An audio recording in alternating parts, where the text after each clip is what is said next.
legendary voyages of the Carthaginian seafarers described in ancient writings.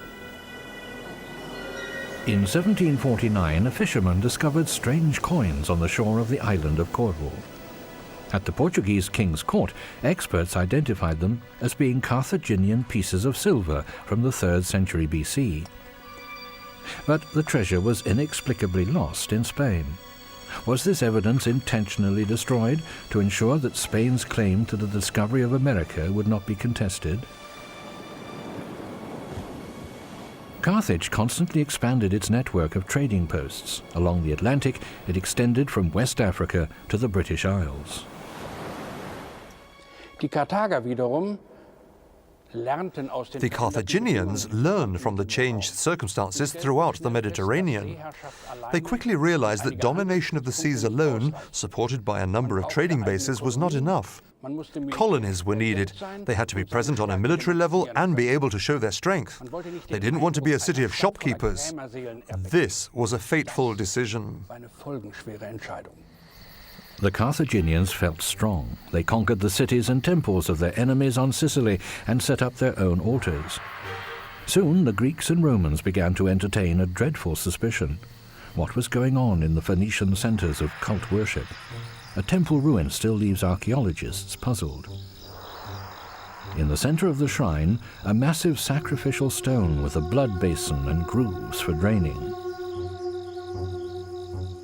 A nearby mosaic shows a lion and a bull. Was the blood of animals shed here? Or does this stone indicate a much more dreadful practice? The Bible gave the Phoenicians' temple graveyards a name, Tophet. In Carthage, thousands of narrow stone sarcophagi harbor the bones of children. They did not die of natural causes. The children were murdered.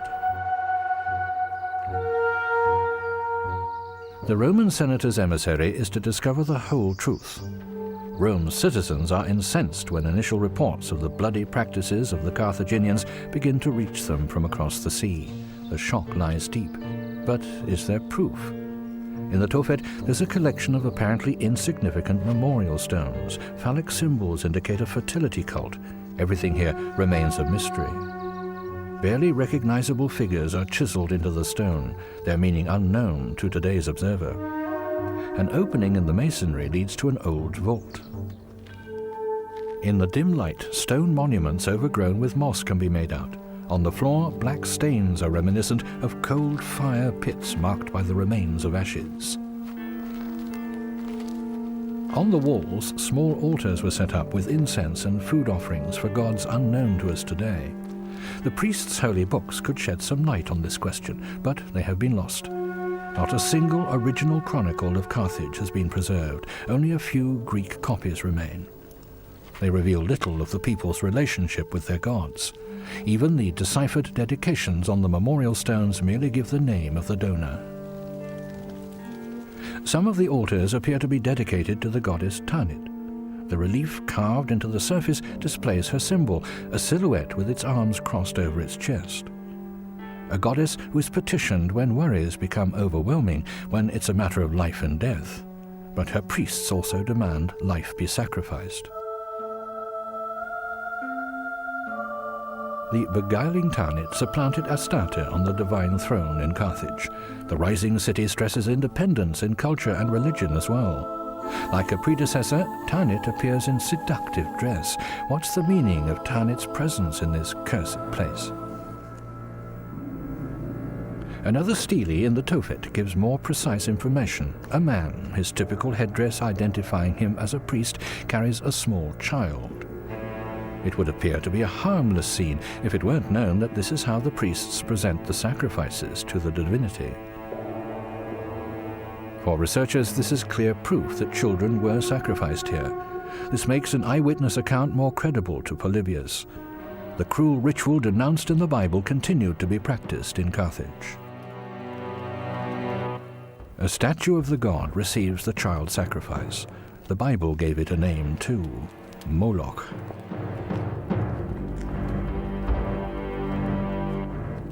It's the sons of leading citizens who have to be brought before the eerie bronze statue. But these noble families try to get around this annoying decree. They secretly buy children for the sole purpose of sacrificing them when the occasion arises. But this deception is discovered, and superstitious fear spreads when an enemy army besieges the city. The Carthaginians believe they have insulted the honor of the gods and are now left without protection against the enemy's attacks. To make amends, they select 200 children from the city's noblest families and sacrifice them in public. Others who believe they've been chosen sacrifice themselves willingly, and the total is no less than 300. This is what has been written. Human sacrifices have been proven throughout early history, and even in the classical world they were carried out time and again in extreme situations. The people provide the gods with gifts and expect supernatural help in return. The highest price a person can pay is the life of his own children. The Moloch figure is equipped with a movable mechanism which is invisible to those watching. When the high priest pulls a hidden rope, the arms open and the dead child falls into the flames. The roar of the flutes and drums serves to drown out the wails of mourning, according to one eyewitness. It was considered to be dishonorable for the mothers of the sacrificed children to break out in tears. It was also reported that on Sardinia, the Phoenicians not only burned the most beautiful prisoners, they also disposed of all old people in this manner. Even Moses was warned by the Hebrew God about the Phoenicians' rites. Tell the sons of Israel that anyone who gives any of his offspring to Moloch is to be immediately put to death.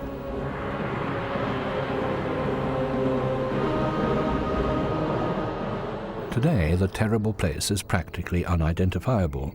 The Roman troops looted and razed the temples and palaces. Never again would war rise to threaten them from this place.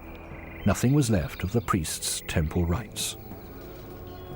Their proud countenance was ground into the dust. When the historian combs the rubble for buried traces of the past, he finds almost nothing. A carafe for perfumed water, a small oil lamp, all valuables have been removed. Carthage's name is to disappear from the annals of history. No trace is to be left of the city, and even Polybius is ordered by Rome to provide a false report to diminish the memory of the Phoenicians. For 1,000 years, these powerful traders influenced the fate of the classical world around the Mediterranean. To Rome, they represented a dangerous opponent who had to be eliminated. Even considering it today, it appeared the Romans were left with no other alternative. The ground is still littered with stone projectiles, hurled over the walls by massive catapults. The noise of battle had long since died away by the time the Roman emissary arrives. Only the stones remain. The city counted 500,000 inhabitants. Goods arrived here from all over the world. Some even said that the Phoenicians had invented trade. But Polybius was witness to a fundamental change in the classical world. Since then, Carthage's wealth has been nothing but a legend. Before the Great War, it was a land of flourishing gardens and fertile fruit plantations. Rivers and canals irrigated every corner. Battle elephants augmented the huge army of mercenaries from many different lands. Everything converged on the capital of the Carthaginian Empire, increasing its prosperity. The nobility succumbed to life's pleasures on their estates. The rest of the land struggled under heavy tax burdens, but all that wealth was squandered on the battlefields. In his report, Polybius wrote of the mistakes made by Carthage. But can Rome learn from its enemy's fate, or is the fall of the Roman Empire already within sight? The quarries of El Hawariya. Carthage was built from this rock. Thousands broke pieces from the stone and sawed them into manageable blocks. The Phoenician settlers' new city grew larger and larger. More and more stones and pillars were needed. The hollows in the rock were dug deeper and deeper. On this ceiling, we can still make out traces of the chisels wielded by many generations of stonemasons. Were they respected craftsmen, or were they slaves like those in the Roman quarries, used and abused, just bags of bones sacrificed in the name of Carthage's greatness and fame? The harbors also bear witness to the Phoenician builders' genius. Ships from all over the world lay at anchor in the square commercial port. Their captains doubled as spies. The circular naval port was hidden behind large gates and a double wall. In the middle was the Admiralty, which guarded storehouses and docks for 220 warships. The Carthaginians' mastery of the seas lent them a strategic mobility unmatched by any of their rivals. At first, nobody dared engage in military conflict with Carthage outside of their own territory. They wouldn't have had much luck if they had. The Carthaginians, with the immense wealth they'd accumulated through trade, were able to finance a large army of mercenaries in addition to their own fleet. Their sights were now set on capturing the breadbasket of Sicily. The Phoenicians' armada is the strongest in the Mediterranean, without a doubt. But their up-and-coming rivals, the Romans, are building up their army and fleet of warships. Carthage sends its entire fleet to the coast of Sicily. But the fortunes of war do not smile down on them this time. Roman troops besiege the Phoenician colonies. The powerful tyrant of Syracuse has gone over to the enemy side.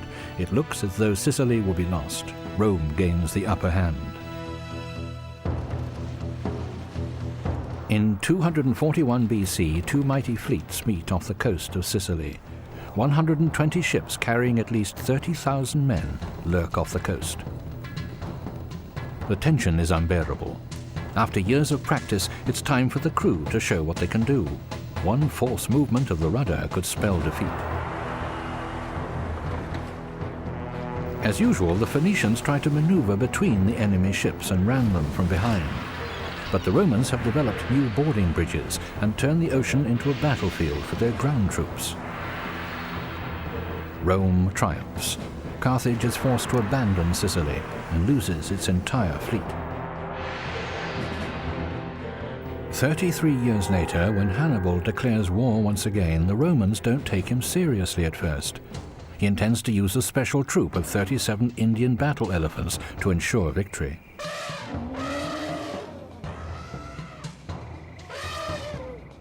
Hannibal's family has built up a colonial empire in Spain and used the substantial profits to recruit an army of mercenaries. The mighty force heads east through southern France. The ascent into the mountains claims countless victims, but Hannibal presses on relentlessly. The Romans feel safe behind the natural shield of the Alps, but the brilliant commander achieves the impossible. He overwhelms the Roman troops in northern Italy and marches on towards Rome. It's the year 217 BC. A shaken Polybius describes the defeat of the legions at the lake of Perugia. Most of them plunged into the water with only their heads remaining visible. When the horsemen appeared and it was clear they would be defeated, they cried out for mercy and ultimately met their deaths at the hands of the enemy. Rome digs in behind its fortifications. Alarming rumors spread. Hannibal enjoys victory after victory, but does not attack the city of Rome directly. After 10 years, the battle is lost. Carthage refuses to provide Hannibal with fresh supplies. He flees into exile and commits suicide. Carthage survives, but has not a moment of relief. An unexpected new threat appears on the horizon. The African hinterland had never been of much interest to the Phoenicians. Only nomads could survive there. Carthage had always looked down upon these barbarians. Now they are forced to pay for this arrogance. The mounted warriors of the African king Massinissa sweep down from the desert and surrounding mountains. They successfully storm the city to prepare the way for the Roman legions. Carthage is unable to defend itself against the hatred of the suppressed peoples of the desert. Carthage lets others do its fighting. The empire's wealth protected normal citizens from military service. Their armies were made up of mercenaries. But when the coffers ran dry, the foreign soldiers turned into bitter enemies. The mercenaries rebelled, and this further weakened the city. Carthage had to fight 3 wars against Rome, extending over 48 years. It lost its fleet in the first war, its European colonies in the second, and ceased to exist as a result of the third. Why did Rome come out victorious? Carthage deliberated. Carthage pursued its own interests and sometimes undertook quite risky gambles. Rome, on the other hand, single-mindedly pursued its policy of consolidating power. Rome had one idea: a military state in which each and every citizen must fulfill his duties. Even when they were threatened with defeat, Rome never gave up, and didn't give in either. And if Rome negotiated, it was only as the victor. Carthage wanted the profits from the global trade of the age. Rome wanted sole power in an ever-increasing empire. For Rome, this triumph signaled the start of a new era.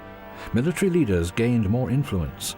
The power of the public assemblies was continuously restricted, and soon a godlike emperor took his place at the top of the increasingly mighty Roman Empire. Polybius will file an honest report. Rome enjoyed total victory. For Carthage, the defeat was absolute. The once inexhaustible storehouses fell into disrepair. After the defeat, this region was merely on the edge of another empire, and its riches filled the larders of Rome, the new hub of the universe. The nobility's comfortable lives on their estates were a thing of the past. The hordes of priestesses no longer populated the temples of Tanit. Instead, they filled the brothels in the harbour town of Ostia. The Romans practically gave away the contents of Carthage's libraries and archives to the barbarians. The chronicler sees many heads rolling, including those of the ancient Eastern gods. The Roman pantheon of gods has not yet replaced them, but they rapidly fade from people's memories. Tanit also falls into oblivion. She's replaced by the Roman goddess Venus. Her cult doesn't take bloody sacrifices. Carthage's altars are destroyed, and the occupiers rule with a firm hand. The Carthaginian holdings become the Roman province of Africa. Only years later does Rome lift the ban and establish new cities on the ruins.